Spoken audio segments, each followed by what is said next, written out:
Assalamualaikum warahmatullahi wabarakatuh. Halo semuanya, perkenalkan saya Noval Zaki Taqiyuddin, mahasiswa Universitas Negeri Semarang, program studi Pendidikan Sejarah Fakultas Ilmu Sosial, dengan nomor induk mahasiswa 31014 22062. Di sini saya akan mempresentasikan tugas mata kuliah konsep dasar pendidikan sejarah mengenai permasalahan dalam membangun kesadaran sejarah oleh para guru, khususnya di dalam lingkup sekolah. Maka dari itu, izinkan saya untuk membagikan PowerPoint yang sudah saya siapkan.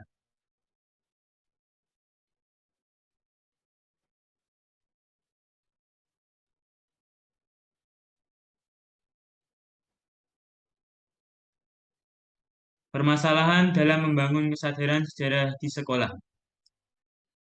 Subbab penelitian.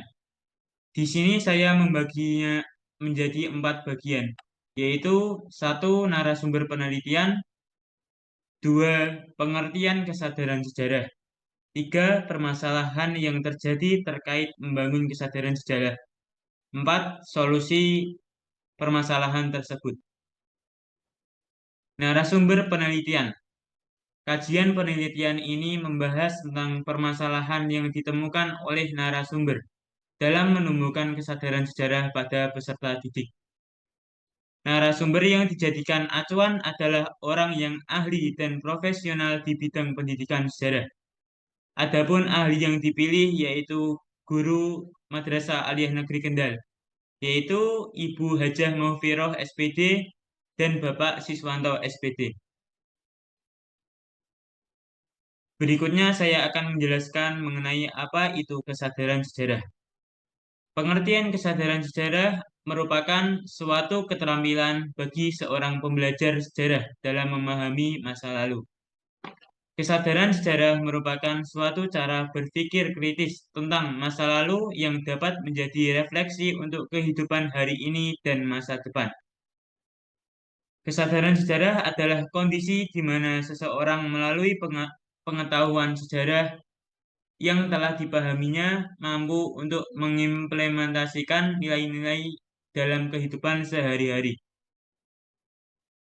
Dari wawancara ini, saya menyimpulkan beberapa permasalahan yang terjadi di sekolah, sehingga terjadi kurangnya kesadaran sejarah di lingkungan sekolah.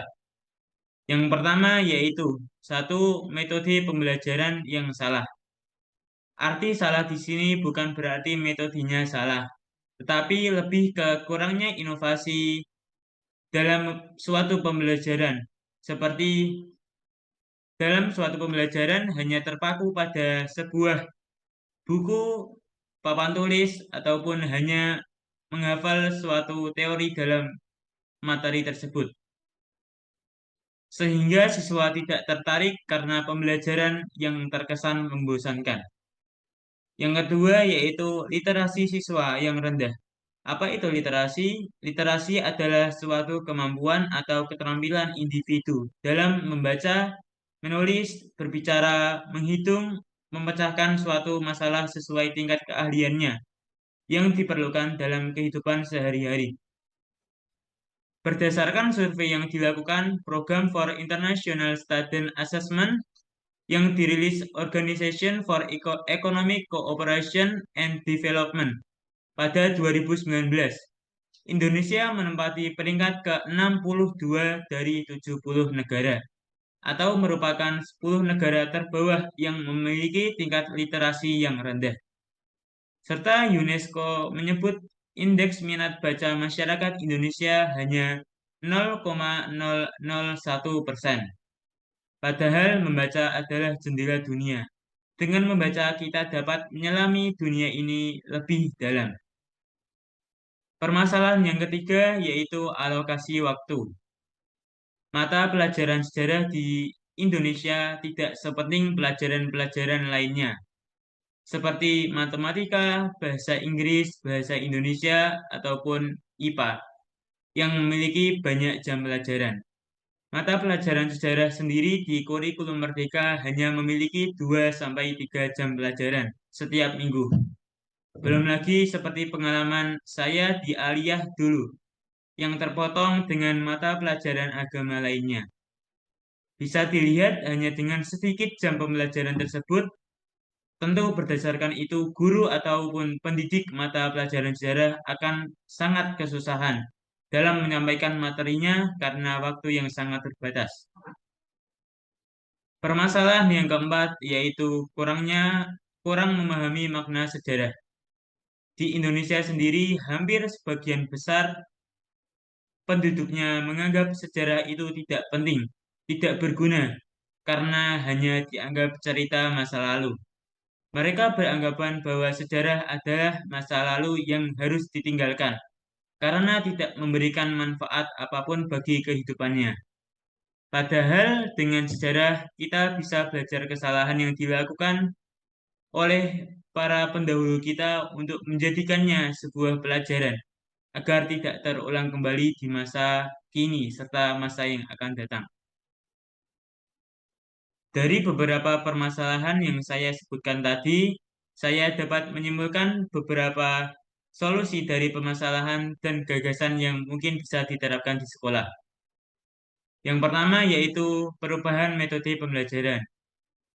Sebagai pendidik harus inovatif serta kreatif dalam sebuah pembelajaran agar peserta didik bisa lebih tertarik. Contoh dalam penyampaian materi pelajaran dengan storytelling atau bercerita. Bisa juga dengan berupa video yang berisi materi itu dengan beberapa penyesuaian agar peserta didik lebih tertarik dengan itu. Dan juga pembelajaran yang aktif, bukan hanya satu arah. Bisa dilaksanakan dengan diskusi kelas dan lain sebagainya. Sesekali bisa langsung belajar ke tempat atau situs bersejarah. Mungkin dengan jalan-jalan ke candi atau mengunjungi museum akan bisa menambah siswa lebih tertarik dan menyukai sejarah. Solusi yang kedua yaitu membiasakan serta meningkatkan budaya literasi siswa. Contoh bisa dengan membiasakan para peserta didik sebelum pelajaran dimulai untuk membaca sebuah buku 10 sampai 15 menit sesuai dengan keadaan. Yang ketiga yaitu menanamkan serta membenarkan mindset peserta didik terhadap sejarah. Untuk solusi yang ini, pertama-tama bisa dilakukan dengan membuat peserta didik lebih tertarik dan menyukai sejarah. Dengan pembelajaran yang aktif, inovatif, dan kreatif, kita bisa melihatkan kepada peserta didik bahwa pelajaran sejarah itu asyik dan tidak membosankan, dan bahwa sejarah itu berguna bagi kehidupan kita. Yang terakhir yaitu memanfaatkan teknologi dalam pembelajaran, seperti mengaplikasikan pembelajaran dalam sebuah video menarik, serta bisa dengan cara menonton sebuah film. Dan terakhir, sebagai penutup presentasi ini, saya mengutip sepotong ayat dari kitab suci Al-Quran yang sudah ada sejak 14 abad yang lalu, yang masih asli, tidak berkurang, dan tidak bertambah satu huruf pun.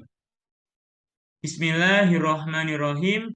Laqad kana fi qasasihim ibratul liulil albab al-ayah. Yang artinya, sesungguhnya pada kisah-kisah mereka, para nabi dan umat mereka itu terdapat pelajaran bagi orang-orang yang mempunyai akal sehat.